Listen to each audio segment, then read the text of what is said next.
स्वामी रामानंद तीर्थ मराठवाडा विद्यापीठ नांदेड आणि हंपी स्वामी महाविद्यालय उदगीर यांच्या संयुक्त उद्यमाने आयोजित वैशाल व्याख्यानमालाचे अध्यक्ष या गावचे प्रथम नागरिक पाटीलताई,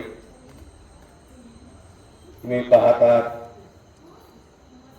कि असं म्हटलं जातं, जो भागने में पहला आता है उसे महत्व नहीं है, लेकिन जो गिरकर भी भागने में पहला आता है उसे महत्व है। ज्यांना हाताला मार लागलेला आहे, वेदना जाणवत आहे, असं असताना ते सहन करत त्या कार्यक्रमासाठी आवर्जून उपस्थित राहिले आहेत ते महाविद्यालयाचे प्राचार्य आदरणीय, त्याच्यासाठी एकदा जोरदार महाविद्यालयाचे प्राचार्य ज्यांच्या प्रेमाखातर आग्रहाखातर आत्मीयतेने या ठिकाणी आलो ते आमचे मित्र, वक्ते, विचारवंत, साहित्यिक डॉक्टर ढोंडराव सर। फक्त आणि फक्त माझ्या प्रेमाखातर सरांनी फार छान उपमा दिली, सारथीची उपमा दिली। श्रीकृष्ण असल्याशिवाय अर्जुनाला काहीच अस्तित्व नाही, तसं ते माझे मित्र असलेले डॉक्टर विजय सिंह ठाकूर ते खूप छान बोलतात, पण आता वेळ झालेला आहे म्हणून त्यांनी मोह टाळला। ते माझ्यासोबत आले मित्र डॉक्टर विजय सिंह ठाकूर सर, मराठीतले एक सुप्रसिद्ध कवी चिमोरे सर, ज्यांनी सुंदर निवेदन करत आहेत ते जाधव सर। समोर बसलेले कोंडराव सर असं म्हणाले की सर हातात घेतले आणि गावाचा विकास झाला, पण मला वाटतं त्यांच्या बोलण्यातच लक्षात आलं त्यांचं नाव सुदर्शन आहे आणि सुदर्शनाशिवाय काहीच सरळ होत नाही। तर हे सुदर्शन चक्र ज्यांच्या हातात आहे ते सुदर्शन पाटील, गावातले सन्माननीय प्रतिष्ठित नागरिक, माझ्या आई, बंधू आणि भगिनी।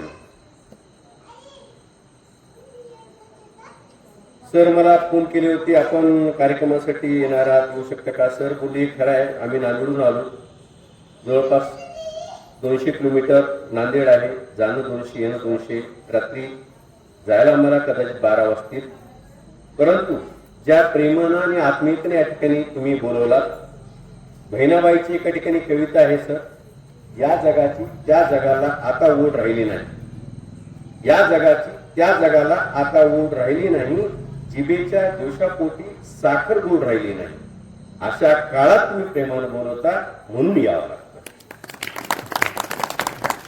नारायण सुरे नावाचा कवी तर चिमोरकर एका ठिकाणी असं म्हणतात, आदमी झाला सस्ता बकरा महाग झाला। माणसं सोच झालेली आहेत आता, आदमी झाला सस्ता बकरा महाग झाला, सबको पैशाने खा डाला, हाय का कोणी दिलवाला, दिलवाले कमी दिलजेले अधिक वाढत करे। अशा काळात तुम्ही बोलवता ते फार महत्वाचं, कारण जीव लावणारी माणसं कमी, जीव घेणारी माणसं वाढत चालली आहेत, ताण कमी करणारी माणसं ताण वाढवणारी अधिक चालले आहेत। म्हणून हिंदीमध्ये एक कविता आहे सर, एक किराएदार ने अपने मकान मालिक को जाके आधी रात को उठाया, एक किराएदार आपल्या घर मालकाला जाऊन अर्ध्या रात्रीला उठवतो। एक किराएदार ने अपने मकान मालिक को जाके आधी रात को उठाया और कहा अगले महीने की किराया मैं नहीं दे सकता हूं। एक किराएदार ने अपने मकान मालिक को जाके आधी रात को उठाया और कहा अगले महीने की किराया मैं नहीं दे सकता हूं। मकान मालिक ने गुस्से से कहा ये तुम सुबह ही कर सकते थे। अर्ध रात सांगत क्या करता है, ये तुम सुबह ही कर सकते थे। किराएदार ने कहा वो टेंशन लेके मैं क्यों जाऊं, जरा टेंशन आता हा किराया देत नाही। टेन्शन देणारी माणसं वाढत नाही सर। सुरुवातीला सर पहिल्यांदा विमानात जेव्हा बसलो मी, पहिल्यांदा म्हणजे 2013ला, आता नंतर भरपूर बसण्यात आलं। आता विमानात तुझ्यापैकी बरेच जण बसला असेल, बसणार असं तू पाहतो, मी खरं सांगतो, प्रामाणिकपणा सांगतो, 15-20 वेळा बसल्यानंतर सांगतो, वरून जात असताना पाहण्याची मजा आहे, पुरी बसण्यात मजा नाही। एवढी छोटी खिडकी असते, माझ्या बाजूला एक मसला प्राध्यापक बसला, वर 3600 स्क्वेअर फूट वरून विमान जात आहे आणि माझ्या बाजूला बसलेला माणूस मला म्हणतो इथं विमानात काही झालं तर झोपडायचं काम आहे तेवढं उंच। बरं तेवढं ठीक आहे, तेवढं ते ज्या हवाई सुंदर आहे ते सांगत होती की तुझ्या सीटची खाली फुगा आहे, इमर्जन्सी काळामध्ये ती फुगा काढा, फुका उडी मारा, मग आमचा लगेच मित्र सीट काढून ते फुगा काढायला लागला, ते निघत नाही. मला म्हणायचं चेन निघत नाही. मी म्हणालो माझ्या माहितीनुसार जेवढे विमान अपघात झाले आहेत देशात जगात त्यात आजपर्यंत कोणी वाचलेलं नाही. त्यामुळे बसला तर बस, जे होईल ते होईल. ताण तणाव वाढणारी माणसं वाढत चालली. अशा काळात तुम्ही प्रेमानं बोललात. खरं तर प्रेम कुणावर करावं हा फार मोठा, पण याचं काळजी करायचं कारण नाही. कुसुमाग्रजांची फार कविता आहे, सुंदर कविता आहे. प्रेम कुणावर करावं, प्रेम कुणावरही करावं. ते म्हणतात रुक्मिणीच्या लाल स्फोटावर करावं, वक्रतुंडाच्या मोराच्या नेत्राच्या भव्य पिसारावर करावं, गायीच्या नेत्राच्या आखांग करुण्यावर करावं. ज्याला मारायचं त्याच्यावर करावं, ज्याला तारायचं त्याच्यावर करावं. प्रेम योगावर करावं, प्रेम भोगावर करावं, त्याहून अधिक त्यागावर करावं. त्याग करणारी माणसं जिथं असतात त्याला प्रेमाची भाषा. आईवर करावं, बहिणीवर करावं, भावावर करावं, शेजाऱ्या पाजारावर करावं, गाईवर करावं, बैलावर करावं, म्हशीवर करावं, गाढवावर करावं. त्या गाढवावर करावं म्हणजे गाढव प्राणी मात्रावर प्रेम करणारी माणसं असतात. म्हणजे एकदा सर एक कवी असं म्हणाला, नामदेव रसानावरचे कवी आहे, स्वातंत्र्य कोणा गाडीच नाव आहे, आम्ही कोणत्या रामराज्यात राहतो. म्हणजे 70 वर्ष मिळाल्यानंतर आम्हाला जर काही सुविधा मिळत नसेल तर काय स्वतंत्र राहता. या अर्थाने स्वातंत्र्य हे कोण्या गाडीच नाव आहे, आम्ही कोणत्या रामराज्यात राहतो. तेव्हा गाढव प्राणी मात्रावर प्रेम करणाऱ्या एका कवीने दुसरं उत्तर दिलं कवितेत. तो असं म्हणाला, जेव्हा स्वातंत्र्याला गाढवाची उपमा दिली गेली तेव्हा एकदा मी सरळ सरळ गाढवालाच विचारलं, का रे बाबा तुझी खामोखाम बदनामी. गाढव थोडासा हसला आणि घोडो करून म्हणाला, साला माणसाची जात आहे, आम्ही बदललो पण माणसं बदलली नाही. माणसं बदलण्यासाठी काय लागतं ते सांगण्यासाठी मी तुमच्यासाठी आलो. खरं पाहता सल्ला देणाऱ्यापैकी मी नाही, सल्ला देणं मला आवडत सुद्धा नाही. मी तुम्हाला जेव्हा सांगतो ते विचार मला रुजत जातात, माझ्यासाठी उपयोगाचे. म्हणून मी तुम्हाला खात्री सांगतो, 100%, 1000% सांगतो. आज जेवढे लोक तुम्ही बसलेले आहात, जेवढे कुठे दुरून कोणी ऐकत असतील, ते मन लावून कान देऊन जर ऐकले तर उद्यापासून तुमच्या जीवनात आणि आयुष्यात परिवर्तन जर झालं नाही, किंचित जर परिवर्तन झालं नाही तर मला नाव बदलून ठेईल, तो तुम्हाला मी गॅरंटी देतो. फक्त आणि फक्त एक अट आहे, ते जे मी मूलमंत्र सांगणार आहे, पंचसूत्र सांगणार आहे, त्याचं मात्र इम्प्लिमेंट, अंमलबजावणी करणं आवश्यक आहे. स्वतःवर वर्क लोक करत नाही, सेल्फ वर्क करत नाही, दुसऱ्याकडे बोट दाखवतात. दुसऱ्याच्या म्हणजे प्रत्येक जण म्हणतात, मी एकदा विपश्यनाला गेलो होतो, विपश्यना जात असताना माझी पत्नीच मला म्हणाली, तुम्हाला फार गरजेचं विपश्यना करणं. तर दुसऱ्याला सांगणं फार सोपं आहे. कोणाला गरज आहे सांगू नये, आपल्याला गरज आहे. स्वतः सेल्फ वर्क करा, स्वतःवर काम करा. स्वतःवर कोणतं काम करावं की तुम्हालाच नाही, बसलेल्यापैकी, असणाऱ्यापैकी, नसणाऱ्यापैकी माझ्या सहित मी काही पंचसूत्र आपल्या समोर सांगणार, ते जगण्याच्या जीवनाच्या तत्वज्ञानातून महापुरुषाच्या विचारांच्या माध्यमातून आले. कधी कधी महापुरुष एखादा ग्रंथ तुमचं आयुष्य आणि विचार बदलून टाकतो. एक विचार माणसाचं डोकं हलवून सोडतो. एवढी ताकद त्या शब्दात असतो. काय ताकद असते. गौतम बुद्ध म्हणाले, अत दीपो भव स्वयंप्रकाश वा, जग बदलून गेलं. काय ताकद आहे. महात्मा बसवेश्वर म्हणाले, काय कवे कैलास, सर्व हेच देवालय आहे, जग बदलून गेलं. संत तुकाराम म्हणाले, सत्य सत्याशी मन केले ग्वाही, नाही मानिले बहुमता, जग बदलून गेलं. सत्य सत्याशी ग्वाही. छत्रपती शिवराय म्हणाले, मावळण एक हात, स्वराज्य आपला आहे, देश बदलून गेला. बाबासाहेब आंबेडकर म्हणाले, शिका, संघटित व्हा, संघर्ष करा, देश बदलून गेला. कार्ल मार्क्स म्हणाले, कामगारांनी एक व्हा, जग बदलून गेलं. सुभाषचंद्र म्हणाले, तुम मुझे खून दो, मैं तुम्हें आजाद दूंगा, देश बदलून गेला. अण्णाभाऊ साठे म्हणाले, ही पृथ्वी शेषाच्या मस्तकावर तरलेली नसून कामगारांच्या तळहाताच्या कष्टावर तरलेली आहे, देश बदलून गेला. महात्मा फुले म्हणाले, विद्येविना मती गेली, देश बदलून गेला. एका विचारामुळे देश आणि जग बदलण्याची ताकद या महापुरुषांच्या विचारात आहे. एखादा ग्रंथ, एखादा विचार तुमचं आयुष्य बदलून टाकतो. आयुष्य बदलण्यासाठी काही सूत्र महत्वाचे असतात आणि ते सूत्र यासाठी महत्वाचे असतात, तुम्ही जर ते प्राणपणाने जपलं तर नक्कीच आपलं आयुष्य बदलून जातं. 5 सूत्र, पंचसूत्र जगण्यातले जीवनाचे आनंद सूत्र सांगतो मला. याला वाटत तुम्ही पंचाक्षरी मंत्र म्हणा, तुम्हाला काय समजायचं ते समजा, पण 5 सूत्र इम्प्लिमेंट करा, प्रत्येकाने करा. पहिलं सूत्र आहे आरोग्य, दुसरं सूत्र आहे वेळ, तिसरं सूत्र आहे पैसा, चौथं सूत्र आहे भाषा आणि 5 सूत्र आहे छंद. पहिलं सूत्र आहे आरोग्य. आरोग्य फार आणि फार महत्वाचं आहे. कोरोना काळ येऊन गेला, कोरोनामध्ये आपण खूप लोकांना गमावलं. तुम्ही पाहिलात कोरोना आल्यानंतर ज्याच्याकडे प्रतिकार शक्ती होती सर, ती माणसं तग धरली, टिकली. ज्यांच्याकडे प्रतिकार शक्ती कमकुवत होती, ज्यांची मानसिकता कमी होती, ती गेली, आपल्याला सोडून सुद्धा गेली. आपण पाहतो म्हणजे कोरोना काळामध्ये जेव्हा पहिल्यांदा कोरोना आला तेव्हा मला कोरोना झाला होता, मी साक्षीदार आहे.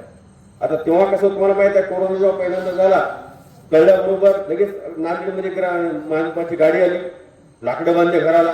गाव फार चांगली होती, शहरामध्ये लाकडं बांधलं, लाल पट्टी बांधली, जसं आता एका दहशतवादीचं घर असल्यासारखं, आणि सगळं बंद होऊन गेलं.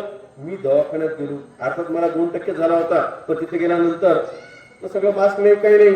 18%, 20% कोरोनाचे पेशंट असले बाजूला होते, तिथं होतो ते माझे 2%, त्यांचे 18%, असं 20%, 22% झालं माझ्यामध्ये, आणि वाढत गेलं.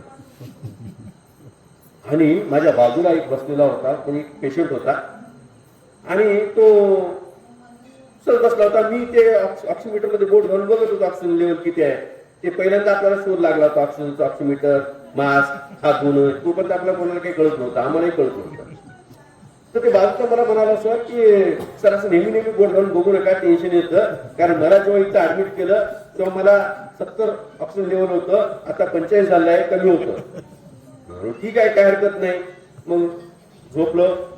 ते लगेच रात्री बिरात्री पेशंट येत होते, आणत होते, जात होते, असं चालू होतं. एकदा मध्यरात्री असं त्या दिवशी लाईट लागली, पडदे बंद करले. आता ते डॉक्टर कळायचं नाही, नर्स कळायचं नाही. सगळं ते मंगळ ग्रहावर असल्यासारखं, चंद्रावर असल्यासारखं लोक तिकीट घालून असायची, कोणीच कळायचं नाही कोण आहे ते. तर ते पडदे पिडदे लावले, लाईट लावले. मी काय झालं पुढे बघितलं, हे झोप गप्पी म्हणली. आता त्यांना काय माहिती मी कोण आहे ते. ठीक आहे म्हणलं, झोपलं. सकाळी उठलं, 8 वाजता उठलं असेल, बघितलं माझ्या बाजूचं जे क्वार्टर ज्याने मला सांगितला होता त्याचं क्वार्टर रिकामं दिसत होतं. कुठे गेला असेल, बाथरूमला गेला असेल. 15-20 मिनिटानंतर बघितलं पुन्हा रिकामं. मग मला बेचैन झालं. मी थोडा अर्ध तासानंतर त्या नर्सला विचारलं, मॅडम हे कुठे गेले?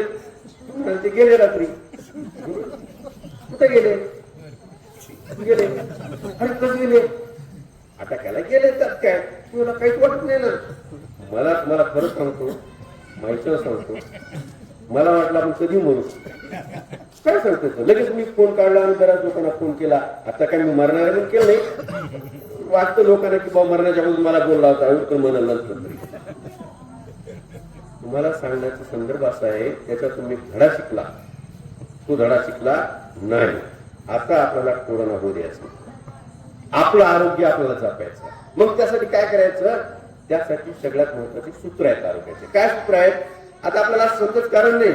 पहिलं होतं सुरुवातीच्या काळामध्ये सर, खेड्यापाड्यामध्ये लोक काम करायचे, कष्ट करायचे, आई बहिणी या ठिकाणी आहेत, तेव्हा होत नव्हता. आता कोणी काम करत नाही, शेतात काम करायला माणसंच भेटत नाही. याचा अर्थ फार बिजी आहे त्याच्यातला भाग नाही. सगळं मला माहिती, माझा बाप शेतकरी आहे, माझी आई शेतकरी आहे, सगळं मला माहित आहे. मी काही शहरात जन्माला आलो नाही. कामच करा वाटत नाही कोणाला, आणि काम करत नसल्यामुळे आपापच आजार जडत आहेत. आता जी जुनी माणसं बसले आहेत, वयस्कर आहेत, ते पायांच्याकडे बघा.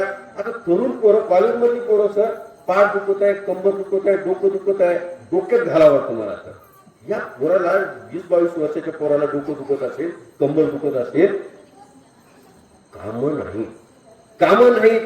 मग याचा अर्थ काय? आपल्या हालचाली बंद झाल्या. त्यासाठी आपण दररोज आपल्या शरीराला 1 तास देणं आवश्यक आहे. मी दररोज, आज सुद्धा येण्याच्या अगोदर दररोज 32 सूर्यनमस्कार, 35 दंडबैठका, बाकीची आसनं दररोज 7 ते 7.5 दीड तास वेळ देतो. जी माणसं असं म्हणतात सर मला वेळ नाही आरोग्याला, याचा अर्थ त्याला जगायला वेळ नाही. तुम्हाला कुठल्याही परिस्थितीत वेळ काढणं आवश्यक आहे. 1 तास वेळ काढणं आवश्यक आहे. आता तुम्ही बसल्यानंतर थोडं अंतर ठेवून बसा, हात करा. मी तुम्हाला फक्त एक प्रकार सांगतो ज्याच्यामुळे लगेच तुम्हाला इन्स्टंट पाठीचा मणक्याचा त्रास कमी होतो, पुढे तुम्ही करा. पण मी जसं सांगतोच करा. चला बसा, हात करा, हात करून बसा तुम्ही. म्हणजे आपलं व्याख्यान म्हणजे काय, असं काय प्रवचन भाषण नाही, ही कृती आहे. थोडं हात करून बसा, असं हात करा. हात करा, काही असं हात करा. मी जसं करतो तसं हात करा. करा करा, असं टाईट हात करा. असं केल्यानंतर पहा, फक्त मी मोजतो तसं, मी करतो तसं 10 मोजेपर्यंत बघा. एक हळू मोजा, जोरात करा. 1 2 3 4 5 6 7 8 9 10. तळवी वर करा. 1 2 3 5 6 7 8 9 10. तळवी इकडे करा, समोर हळू. 1 2 3 5 6 7 8 9 10. पाठीमागे तळवी टाईट करायचं हात. 1 2 3 4 5 6 7 8 9 10. रिलॅक्स करा. तुम्हाला लगेच पाठीमध्ये मणक्यामध्ये तुम्हाला फरक जाणवतो. असे खूप प्रकार आहेत ज्याच्यामुळे तुमचं आरोग्य कम्प्लिटली पूर्ण होतं. याचा अर्थ काय? काही माणसं असं म्हणतात, म्हणाला जगून काय करावं. मी त्याला म्हणाला म्हणून काय करणार आहे. मेल्यानंतर काहीच करणार, जगल्यानंतर काही तर करशील ना, कमीत कमी कोणाला तरी कामाला येशील. हे जन्म पुन्हा मिळत नाही. मागं तुम्ही कोणी नव्हता, पुढे तुम्ही कोणी राहणार नाही. एकदा जन्माला आला हेच विज्ञान खरं सांगतं. त्यामुळे जो कोणी तुम्ही असाल, पुरुष राहा महिला राहा. मला छान वाटलं, 2 मुली आहेत, बसलेले आहेत, कानून ऐकत आहेत. मला एकच मुलगी आहे, ती आता स्पेन मध्ये शिकायला गेली आहे. आणि माझी पत्नी असं म्हणाली, सर विमानाचा अपघात होत आहे, कशाला पाठवता. मरायचं तर कुठेही मरते की माणूस, जाऊ दे ना, जग बघू दे, शिकू दे, काय फरक पडतं. तिचे मैत्रिणी जे आहेत, एक रशियाचे आहेत, इंग्लंडचे आहेत, जपानचे आहेत, श्रीलंकेचे आहेत, वेगळ्या देशातल्या मैत्रिणी आहेत. त्या देशाबद्दल बोलतात एकमेकाच्या. आपण जसं तर उद्योगबद्दल, या गावाबद्दल, त्या गावाबद्दल बोलतो. तुला जग कळायला लागलं. त्यामुळं तुम्हाला आरोग्य जपण्यासाठी पहिल्यांदा महत्वाची गोष्ट अशी आहे, आपल्यासाठी आपण वर्क करणं. कुठलेही करा, वेळ करा. 2-4 किलोमीटर फिरा, संध्याकाळी फिरा, सकाळी फिरा, कोणती वेळ करा. तुम्ही स्वतःसाठी वेळ द्या. 1 तास वेळ, कोणतेही काम करा. असं कोणीच नाही जगामध्ये ज्याला मला वेळ मिळत नाही. त्यामुळं पूर्वी होतं असं, कामं करायची म्हणजे आपल्याकडं बोर होता, हपशे मारायचे, दळण दळायचे, आपण अशा प्रकारे कपडे धुवायचे, भांडे घासायचे. आता कुठलेही कष्टाचे कामं राहिलेले नाही, करत नाही. मग मानक्याचा त्रास, पाठीचा त्रास, मानेचा त्रास. बरं, बऱ्याचदा काय होतं, फक्त शरीराचा आजार नाही, मानसिक आजार सुद्धा असतात. मानसिक आजार फार डेंजर असतो सर. म्हणजे मानसशास्त्रामध्ये म्हणजे एकदा जर तुमच्या मनामध्ये मानसिक आजार असतो, तुम्हाला मी 100% सांगतो, म्हणजे याला भविष्य सुद्धा म्हणता येईल. याला भविष्य हे मानसशास्त्र असतं. आता मला मी भविष्य सांगतो, उदाहरण कोणतरी म्हणावं तुम्ही खोटं बोलता. फक्त प्रत्येकाने आपापल्यासाठी समजायचं काय भविष्य आहे. 5 भविष्य सांगतो तुम्ही सगळ्यांचं कॉमन भविष्य सांगतो. पहिलं महत्वाचं भविष्य, आई, भाऊ, बंधू, बहिणी किंवा कोणी असं. तुम्ही मनाने खूप चांगले आहात, पण तुम्हाला लोक फसवतात. पण म्हणतो कसं नाही ना, मी खूप खराब आहे, दुसरे चांगले आहेत. तू मनाला लई चांगला आहे, भोळा आहेस रे, लोक लई बदमाश आहेत. बरोबर. दुसरं, तुझ्या आयुष्यात असं नक्कीच काहीतरी घडलेलं आहे, तू मरता मरता वाचलास. सगळेच माणसं मरता मरताच वाचतात, कोणी असं वाचत नाही. तिसरं, तुझ्या मनात असं काहीतरी आहे जे होईना चाललंय, पण ते तुझ्या मनात घडलेलं आहे. प्रत्येकाच्या मनात काहीतरी होतच, त्याला कॉमन भविष्य म्हणतात. असं कोणी म्हटलं की मग बा भविष्य म्हणणार लोक असं, हा ते त्याच्या मनात आहे. बस ऐकून बोलतो. जर याचे मनात नंतर बोलतो आपण, भाऊ आपण नंतर बोलतो. तर हे जे मनात असतं ना, हे जे सांगतात ना एखाद्या आईला बहिणीला की ते आपल्याला आवडतं ना, आपण आपल्याकडेच घेतो, आपल्यामध्ये बरं वाटतं असं कोणी म्हटल्यानंतर, हे एक मानसिक आजार आहे.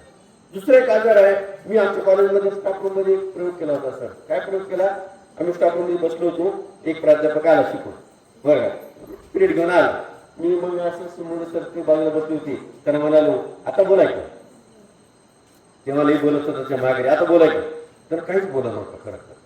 ते आलेला प्राध्यापक मला माहित आहे माझ्या मागे असंच बोलतात. आता काहीच घडलं नव्हतं. त्याला काय माणसं. तुम्हाला दुसरा एक प्रयोग सांगतो, हा प्रयोग करता येतो. प्रयोग करू नका. एखाद्या चांगल्या माणसाला आजारी पाठायचं, चांगल्या ठणठण. आता काय करायचं, एक प्रयोग करायचा. त्यासाठी 5 माणसं लागतात प्रयोग करायला. काय, तुमच्या गावाच्या पाठीजवळ एक माणूस भरायचं, गावाजवळ एक भरायचं, शाळेजवळ एक थांबायचं, मंदिराजवळ एक थांबायचं आणि फक्त पुढे थांबायचं. ज्याचा प्रयोग करायचा तो यायला लागला, त्या गावाच्या शेजारी पाठीवर असल्या माणूस त्याला म्हणायचा, काय झालं, तब्येत गेली का तुझी, चेहरा फार सुटला तुझा. मला काय झालं, ती चांगलंच आहे. नाही मला वाटतं बरं, एवढंच जास्त बोलायचं. थोडं पुढे आला, गावाच्या जवळ आला, दुसरा म्हणायचं, काय झालं तुला, तब्येत नाही, चेहरा फार सुटून गेला.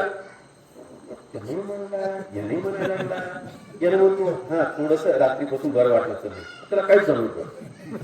मंदिरात आल्याबरोबर दुसरा म्हणायचं, काय झालं, तू चेहरा सुटला, काही तब्येत नाही काय, हो या पाय दुखायला लागले, काहीच झालं नाही मला. पुढे गेला, पुढे चौथा म्हणाला, काय झालं, चेहरा फारच सुटला, नाही यार फारच गळ तुम्ही राज्य.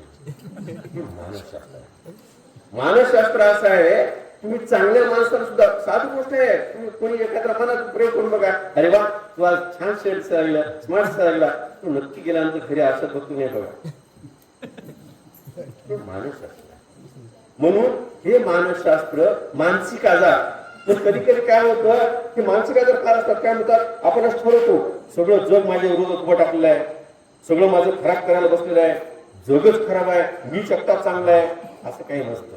जग काही खराब नसतं, कोणी कोणावर उठलेलं नसतं. आपण एक मनाची धारणा तयार केला असतो, मनाची विचारधारा केला असतो. पण मानसिक आजार फार डेंजर असतात. मानसिक आजार कमी होण्यासाठी सुद्धा एक ध्यानधारणा, मनाची परिपक्वता आणि मनाचं एकोपा करणं फार महत्वाचं आहे.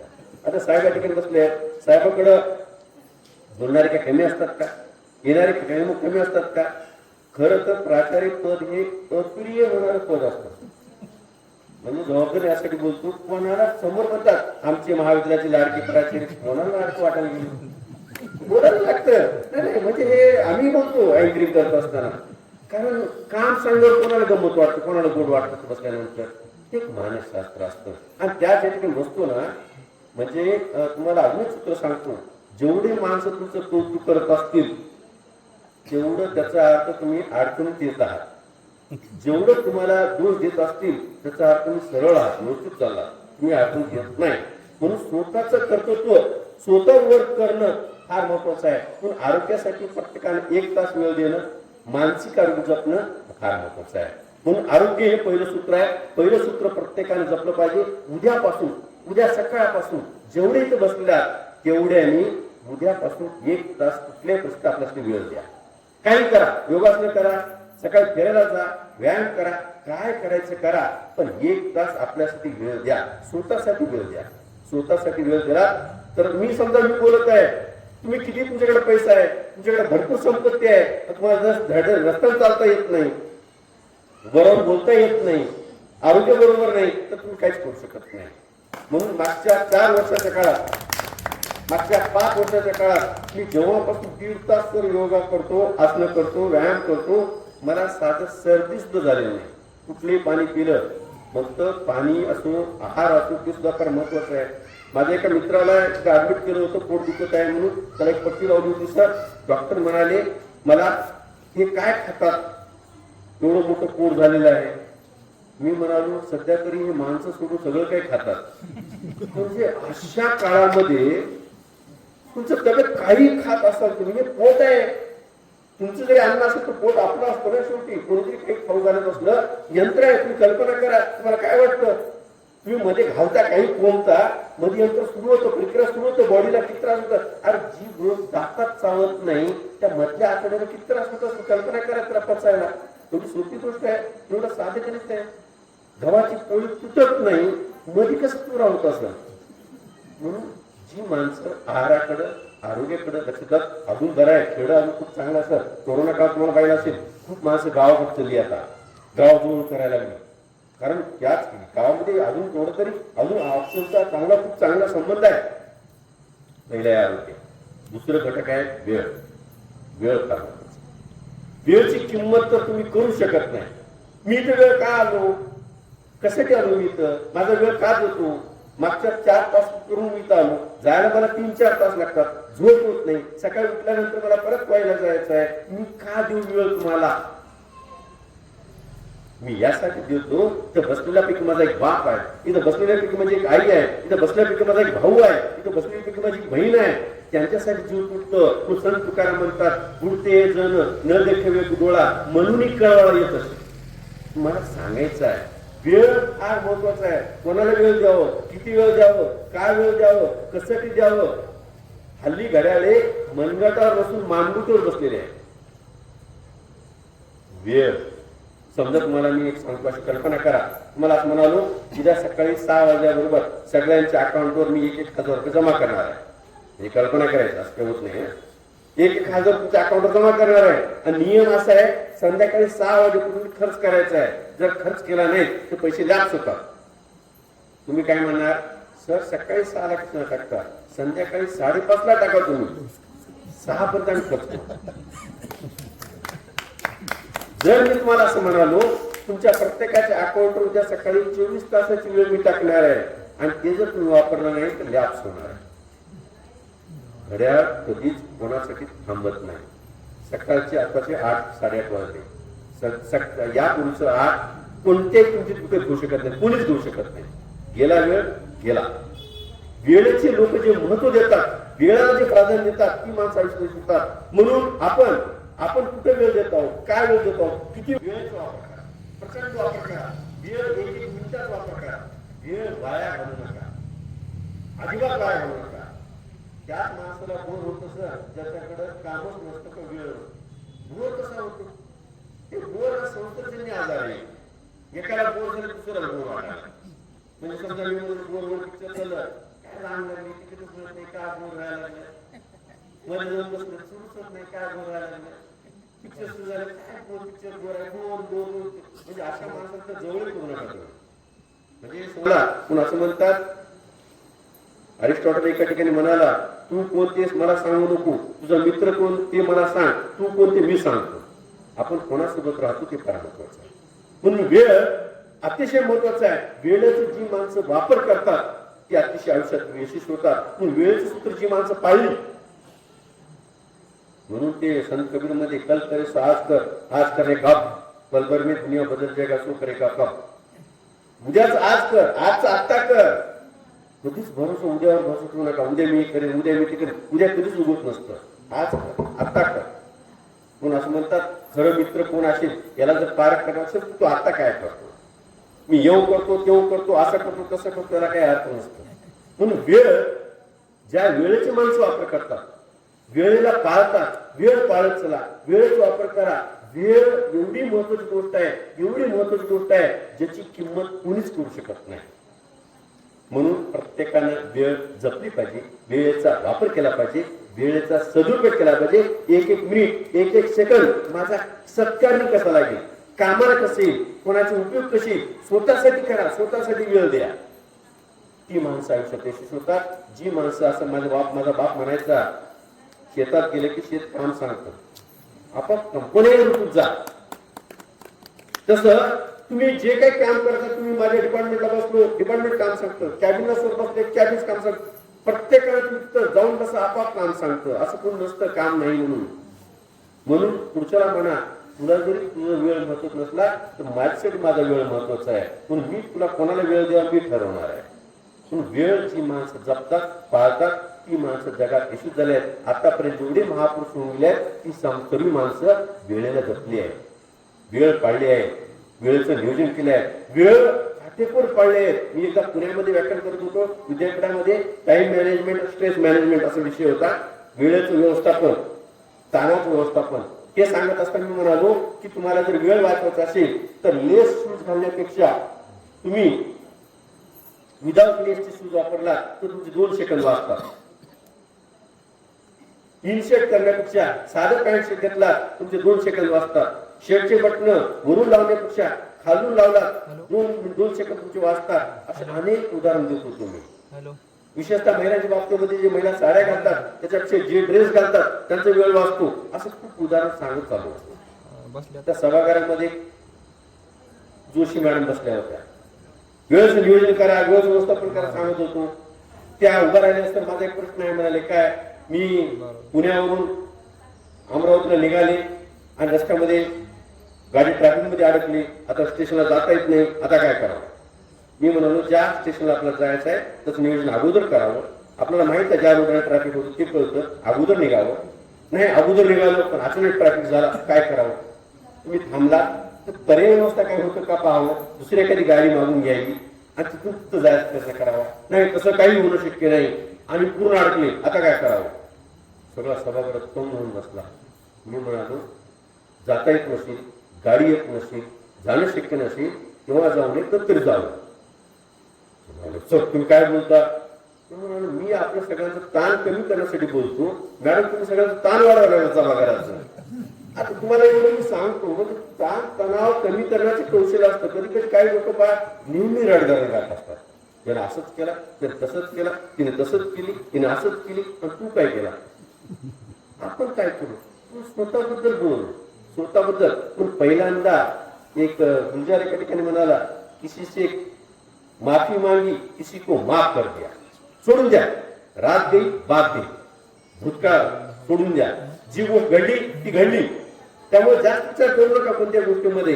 गेला गेला काळ गेला कळाला, लगेच प्रत्येक दिवस, प्रत्येक सूर्य, प्रत्येक सेकंद, प्रत्येक मिनिट नवीन काहीतरी घेऊन जन्माला असतो.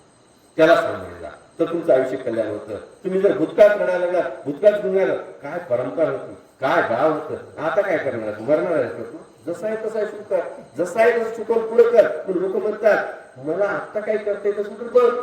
भूतकाळ असा होता कसा होता, काय करणार आहे. भूतकाळ कधी येत नसतो, वर्तमान काळची माणसं जगतात. म्हणून तुम्ही काल कोण होतात हे माझ्यासाठी महत्वच नाही. आज तुम्ही कोण आहात हे माझ्यासाठी महत्वच नाही. तुम्ही उद्या कोण होणार हे फार महत्वाचं आहे. पण उद्यासाठी मला आज करायचं आहे.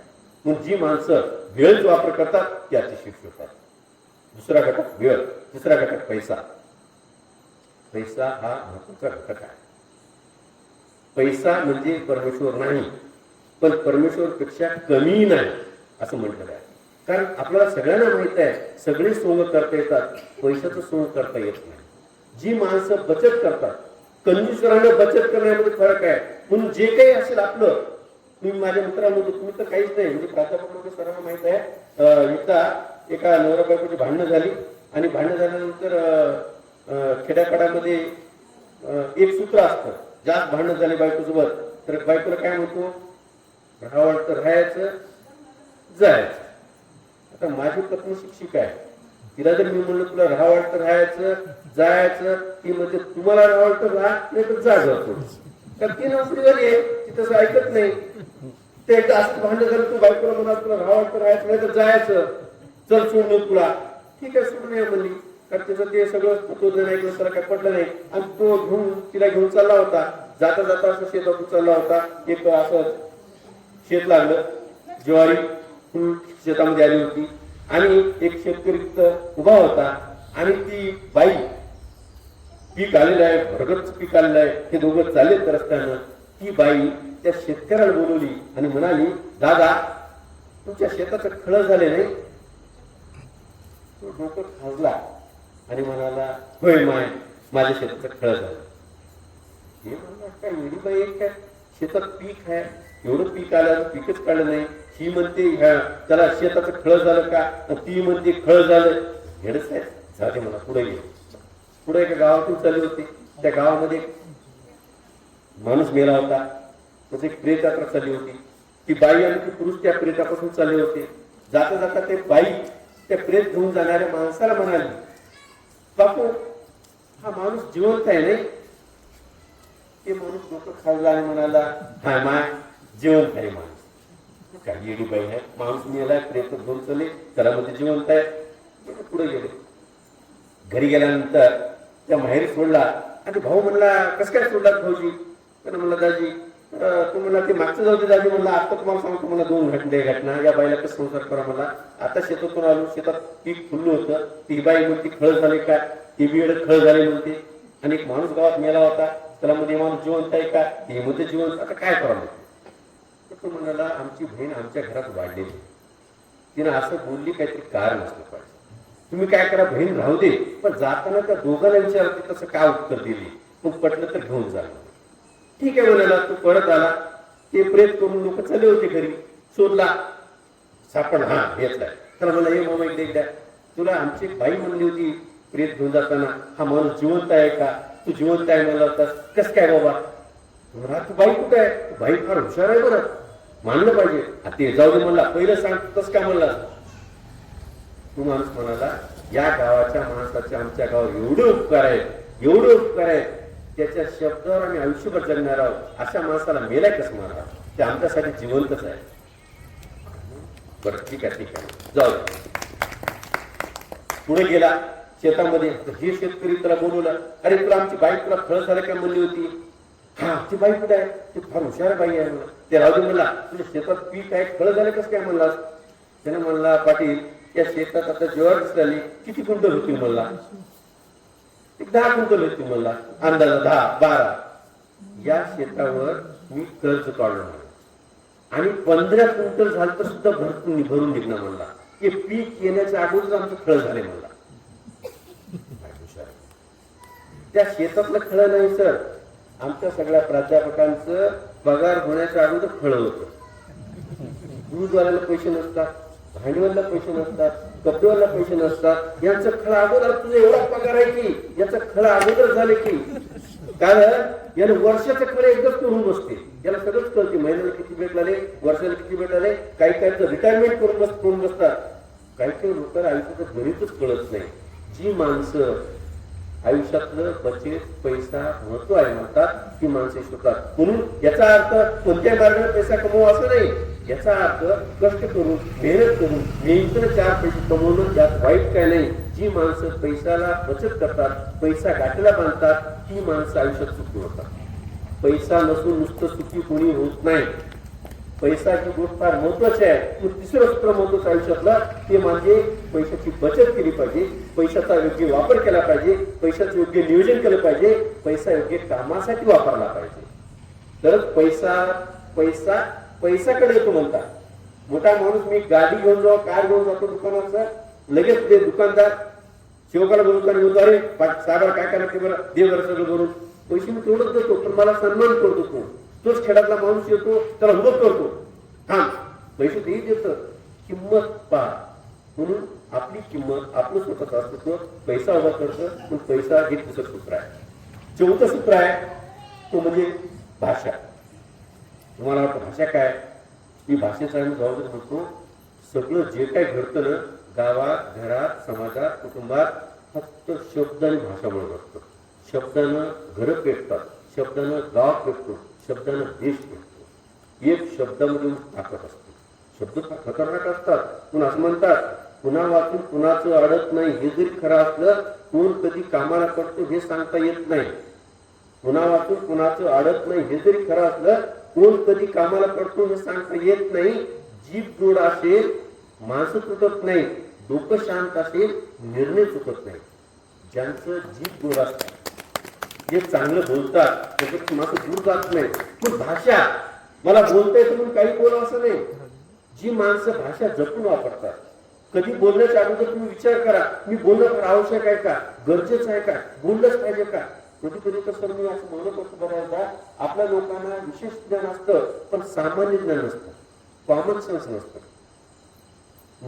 काही लोक कारण नसताना सल्ले देतात. तुला विचारलं का, तुला सांगितलं का कोणी, तुला कोण सांगितलं, तुला विचारल्याशिवाय शब्दिक संपत्ती आहे असं म्हणतात.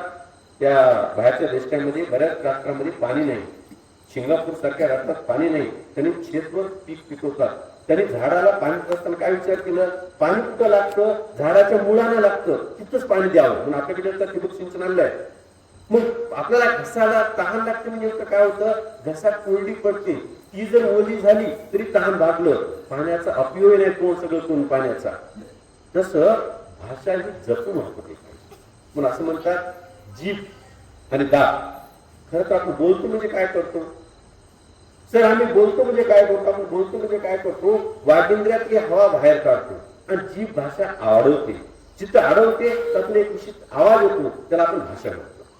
बोलतो म्हणजे नेमकं काय करतो, मी हवा बाहेर फेकत आहे आणि त्याला जीभ अडवत आहे, त्यातून एक आवाज येतो आणि त्या आवाजाने एक अर्थ असतो, त्याला भाषा म्हणतो आपण. जीभ पहा, जीभ हातात धरा आणि बोलून पहा, बोलता येते का तुम्हाला? बोलता येत नाही. जीभ अडवते, दात सुद्धा अडवते. तुम्हाला मी आता जाहीर सांगतो, काही काही अक्षर येत आहेत, मोठं बंद करून प फ ब ब म म्हणून बघायचं, म्हणजे मोठं उघडायचंच नाही. प फ ब म म्हणता येत म्हणता येत नाही, मोठं बंद करता राहतं. प फ ब ब मोठं करत चालय. म्हणून एकदा जीभ आणि दात महत्वाचे आहेत बोलण्यामध्ये. असं म्हणतात जीभ आणि दाताचं एकदा भांडणं झालं आणि भांडणं झाल्यानंतर रागामध्ये दात असं म्हणाला, हा 32 भाई तू अकेली माई. 32 दात असतात. हा 32 भाई तू अकेली माई, तू अगर हमारे बीच में आई तो तेरी प्रिया आ जाए. बऱ्याच जीभ होता. हा 32 भाई तू अकेली माई, तू अगर हमारे बीच में आई तो तेरी प्रिया क्या जाएगी. जीभ असं म्हणाल, मान गए हा 32 भाई मैं अकेली माई. हा 32 भाई मैं अकेली माई, लेकिन मैं अगर थोड़ी टेढ़ी बात करूं तो तेरी 32 का आ जाएगी.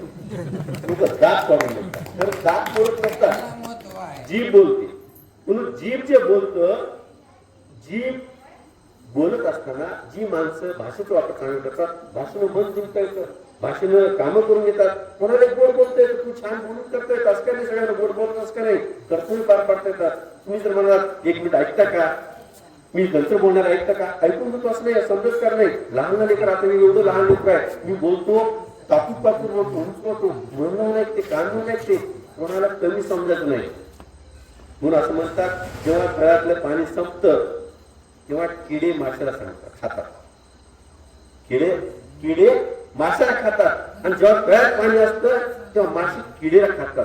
प्रत्येकाला वेळ येतो, समजत कारण नाही. म्हणून भाषा ही फार महत्वाची आहे. आणि शेवटचं सूत्र आहे ते म्हणजे छंद. तुम्हाला निराशेपासून दूर राहायचं असेल, ताणतणावापासून दूर राहायचं असेल, संकटापासून दूर राहायचं असेल, एक छंद जोपासला पाहिजे. कोणताही छंद जोपासा, आवडीचा छंद जोपासा. कोणाला गाणं गाता येतं, कोणाला छान, कोणाला रांगोळी करता येतं, कोणाला मेहंदी करता येतं, कोणाला भाषण करता येतं, कोणाला छान लिहिता येतं, कोणाला हार्मोनियम वाजता येतं, कोणाला तबला वाजता येतं, कोणाला छान मांडणी करता येतं, कोणाला स्वयंपाक करता येतं. ही कला आहे.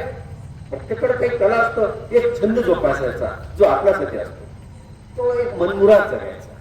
पण छंद जोपासला तर ताण तणाव कमी होतो. आपल्या छंदमध्ये किंवा आपल्यासाठी असतो, स्वतःसाठी जगायचं असतं. पण एक छंद जोपासा. आता उमराव सर आहे, त्यांना एक चांगला व्हिडिओ करून पाठवण्याचा छंद आहे, तो ते नेहमी करतात. त्याच्यासाठी स्वस्थ राहू शकत नाही. ते छंद आहे. प्रत्येकाने चांगला छंद जोपासायचा, ज्याच्यामुळे काही होत नाही. काही करा, कोणाला लिहिण्याचा तुला कविता आहे. माझा छंद काय, माझा कथाकथन करण्याचा छंद आहे. मी महाराष्ट्रामध्ये कथाकथन करत असतो, कथा सांगत असतो. आणि मला जेव्हा घरामध्ये काही वाटतं, मी बिनधास्त मस्त कथा लिहितो, कथा सांगतो आणि फ्रेश होऊन जातो. एक छंद जोपासायचा. त्या छंदाचं एक उदाहरण सांगतो आणि मी माझं भाषण थांबतो.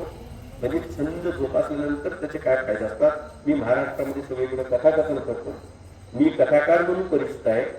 मग कथा सांगत असताना एक ग्रामीण बोलीभाषेतली एक कथेचा एक प्रसंग, तुम्हाला विनोदी बोलीभाषेतली कथा सांगतो. त्यातून बोध घ्यावं, प्रबोधन घ्यावं असं नाही, पण बारीक बारीक चिमटे त्यातून कळतात. ते चिमटे घ्यावे आणि एक छंद कसा असतो ते सांगतो आणि थांबतो. मी छंद जे जोपासतो त्या छंदाचं नाव आहे कथाकथन करणं आणि कथा सांगणं.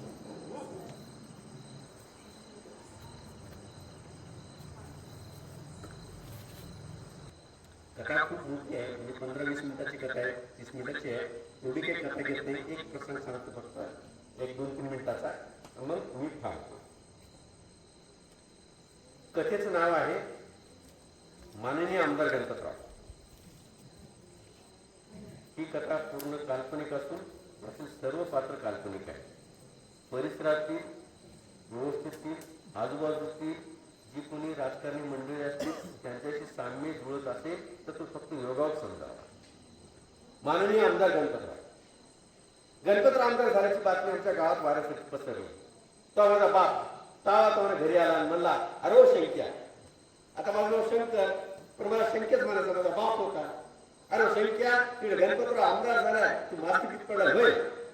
मास्तर भीक तर मास्तर म्या म्हणलं आप्पा मास्तर 7 वेतन लागू झालाय, त्यालाही बक्कळ पगार आहे. बाप म्हणला अरे मास्तर ते मास्तर, आमदार ते आमदार, तुझ्यासारखे 5-6 मास्तर ते आमदारच्या मागे पुढे फिरत राहतात. मलाही वाटलं गणपतराव आमदार झालाच कसं. आता गणपतराव म्हणजे गणप्या, गणप्या म्हणजे माझा लंगोटिया. आता लंगोटिया म्हणजे कसं, लहानपणी दोघांमध्ये एकच लंगोटी होती. त्याला कधी घालायचं आणि म्या कधी घालायचं. आम्ही लहान असताना ढोर वळायला जायचो. ढोर वळायला जाताना गणप्या का म्हैसूर बसायचा आणि म्या का म्हैसूर बसायचं. म्हैसूर बसलं गमक्याला घोड्यावर बसल्यासारखंच वाटायचं. गमका म्हणायचा अरे ओ सांबा कितने जानवर है. म्या म्हणायचं 10 सरदार. गमका म्हणायचा क्या समजा, सरदार खुश होगा, इनाम देगा. म्या म्हणायचं गमक्या ढोर पुढे गेले गो पुढं. पुढे जायचं. पण आमचा गमक्या लई बेरकी, लई पिद्दर, लई मंगळ. गेलाय का पाटलाच्या वरात, आणलं 2-4 वाळकं तोडून. वाळू तुला माहित ना, मी एकदा पुण्यामध्ये सांगत होतो मध्येच एक पोरग म्हणलं व्हॉट इज वाळू, तुला माहितच नाही. दुसरं म्हणलं वाळू मीन्स मिनी काकडी. काकडी वाळू फरक असतो. आपल्याला माहित वाळ कसं तर. गेला पाटलाच्या वरात, आणलं 2-4 वाळकं तोडून. बसला मला एक दिला आहे का आपण खा. पाटील बघला की दुरून. पाटील लिफ्ट आला माझ्याकडे, पलगाडी गणप्या होय. पाटील गेले गणप्याकडे. पाटलाचा अवतार बघले गणपत सुटला घाम. गणप्या मला माईच्या नाही, बापाच्या नाही, देवाच्या नाही, हिदीच्या नाही, गाईच्या नाही, म्हशीच्या नाही. त्या पाटलाने दिले 1 वाजून. पण आमचा गणप्या लय भारी. त्याने काय मेलेले काय दूध पिला नव्हता. किती मात्र रडायचंच नाही. मारले म्हणायचं, मारले म्हणायचं. मला गणप्याला शाळेत टाकलं. मी माझं बॅग घेऊन, बॅग म्हणजे सर काय कापसाचं बियाणं आणलेलं पोतं पाठी टाकून गणप्याकडे गेलो. गणप्या आपलं पोतं टाकला, बॅग घेतला आणि आपल्या माईला छत्रपती शिवाजी महाराजांची पोच घेऊन माईला म्हणला माते येतो आम्ही जाऊ. माय म्हणली मेल्या मुर्द्या, शाळेला चला की घर जिंकायला चालला. काय विचित्र बोलायला लागला. मी म्हणलं मावशी ते मागे संभाजी महाराज फिरायला लागले नाही काय, तेव्हापासून गणप्या स्वतःला शिवाजी महाराज समजायला लागलाय. तसं म्हणलं गणप्याला राग. गणप्या म्हणला माते शत्रू आपल्या सन्मान बनलेला दिसतो, आम्ही येतो, घ्या काळजी. माय म्हणजे जात तुझी वतलाच लागू घाल तुझ्या डोसक्यात. आता आम्ही गेलो, मी गेलो नित्य शाळेमध्ये. गणप्याकडे नित्य झाडाखाली. गणप्या हजेरी घेताना मास्तर हजेरी घेतली. गणप्याच नाव आल्याबरोबर एकटा म्हणला गैरहजर, दुसरा म्हणला तर येईना म्हणला, तिसरा म्हणला मास्तर तुम्हाला तर भीच ना, चौथा म्हणला तर आम्ही आणाव का. मास्तर हो म्हणण्याच्या बरोबर 4 मावळे उठले. तिला पक्क माहित होतं गणप्या कुठे आहे. गेली चित्र झाडाखाली. एकाने 1 हात धरला, दुसरा हात धरला, एकाने 1 पाय धरला, दुसरा पाय धरला. एकदा उचलले हर हर महादेव. मास्तर समोर उभा केलं. मास्तर 2-4 शिव्या दिल्या, 1-2 चाप्या मारल्या. माझ्या बाजूला गणप्या बसला. मी म्हणलं गणप्या शिव्या खाण्यापेक्षा किंवा माझ्यासोबत. गणप्या म्हणला तू लई येड आहे, त्याच्यात लई मोठा पॉलिटिक्स आहे. गणप्याला पॉलिटिक्स लई मा. म्हणलं मास्तर शिव्या दिले की काय शिव्या ऐकलं नाहीस का. मास्तर म्हणले अरे गणपत तुझ्या वर्तनात कधी परिवर्तन होईल रे. आपला बाप माय बहीण काढते काही महिना, तुझ्या वर्तनात कधी परिवर्तन होईल. अरे पण ते शिव्या खाण्यापेक्षा योग्य त्याच्यात लई मोठा पॉलिटिक्स आहे. अरे मास्तर तुला मारले की 2 पाय चापताना काय होते. मला बाप शेणाच्या पुटाने पुढून मारते तरी काही होईना, त्याच्याने काय होते मला. अरे पण तुला मारले की लई मोठं पॉलिटिक्स आहे. म्हणलं काय पॉलिटिक्स आहे. गणप्या म्हणला चालत कोणी गाव शाळेत पण गप्प बसायचं नाही. पाठीमागे बसल्यानंतर याच्या बॅगमधून पेन काढायचा, याच्या बॅगमध्ये काढायचा, याच्या बॅगमध्ये पुस्तक काढायचा, याच्या बॅगमध्ये काढायचा. गपची बसायचंच नाही. आम्ही लहान असताना तर ते कवी आणि लेखकाचे फोटो छापून असायचे. गणपा धसका बघून त्याने फोटो छापणच बंद केलं. कारण जी कवयित्री होती त्याला कवी करायचं. म्हणजे कवयित्री असेल त्याला कवी करायचा, म्हणजे दाढी काढायचा, मिशी काढायचा त्याला फोटोला. आणि कवी असेल त्याला कपाळावर कुंकू लावायचा, गळ्यात मंगळसूत्र करायचा, एका रातून लिंब बदल. घाबरून फोटो छापूनच बंद केलं. गपची बसायचंच नाही. गणप्या लय अवकाळी. असं म्हणतात लग्नाच्या गाठी वरी कोणती बांधत असतो, गणप्या मागच बांधायचा. गपची बसायचंच नाही. एकदा तर गणप्याने हायजॅकच केली. आपल्या डोक्यात वा काढला समोरचं पोरं डोक्यात घातलं. त्याच्या बाजूचं पोरग बघितलंय, ते होतं बांग. ते म्हणलं त्याला वाटलं मॅच टाकलो. मी म्हणलो माय काढायचं नाही सर. बघा त्याने माझं माय काढायला तुम्ही बाप काढू का? गणपती मला काट काढताना होऊन जाऊ दे एकदा. बसायचं नाही, पण गणपती दररोज पास करायचं. मी म्हणलं गणप्या कसं पास उतर? गणप्या मला याच्यात लय मोठं पॉलिटिक्स आहे, पॉलिटिक्स लय ना. मी म्हणलं आता सांग की. तुला आता सांगणार 7वी पासवर सांगतो. कारण आमचं 7वी पत्र शाळा. गणप्या 7वी पास झाला. मी म्हणलं आता सांग की. तर मला आपले हेडमास्टर कोण आहे? मी म्हणलं पांडे सर आहे. मग झालं काय झालं? त्यांच्या घरी जाऊन मी वांगी नेऊन देतो, टमाटे नेऊन देतो, मिरच्या नेऊन देतो. मी म्हणलं त्याचा पास व्हायचा काय संबंध आहे? दूध नेऊन देतो, दही नेऊन देतो, ताक नेऊन देतो. त्याचा पास व्हायचा काय संबंध आहे? दूध कधी कधी तूच सुद्धा नेऊन देतो. मी म्हणला त्याचा पास व्हायचा काय संबंध आहे? त्यानं म्हणला तू लई येड आहेस, याच्यात तर लय मोठं पॉलिटिक्स आहे. मी म्हणलं काय पॉलिटिक्स आहे? मी नेऊन देतो बाईला. मग बाई म्हणते काही करा, गणपत जोड पास करा. मी म्हणलं बाईचं सर ऐकतात का? तर मला येडा माधू बायकोचं कोण ऐकणार? 7वी पास झाला. पुढे आम्ही शाळेला आलो. अशी कथा पुढे लांबत जाते. जगण्यातलं तत्वज्ञान हा माझा कथाकथांचा आहे, ज्याच्यामुळे मला नैराश्य पण दूर होतं, ताणतणाव पण दूर होतं आणि चेहऱ्यावरची हावभावाची मला समाधान मिळतं. छंद हा मोठाच असतो, कुठला लहान आणि मोठा नसतो. तो त्याचा छंद असतो. आपण आपल्यावर प्रेम करायचं, आय लव्ह मी म्हणायचं. गोरे राहा, काळे राहा, पिवळे राहा, हिरवे राहा, कसे राहा, मी आहे, मला अभिमान आहे. पण माझी मुलगी एकदा घरी सर आले होते, म्हणाले की तुमची मुलगी नाही मुलगा आहे. तर ते म्हणाले खबरदार, तुमच्या मुलाला जो तुम्ही मुलगी म्हणा, मी मुलगी आहे, मला अभिमान आहे. जसा आहात तुम्ही तसा. त्या जन्मात असं कोणीच श्रेष्ठ नाही, कोणी कनिष्ठ नाही. कुठली जात, कुठला धर्म, कुठलाही पंथ, कोणीच मोठं नाही.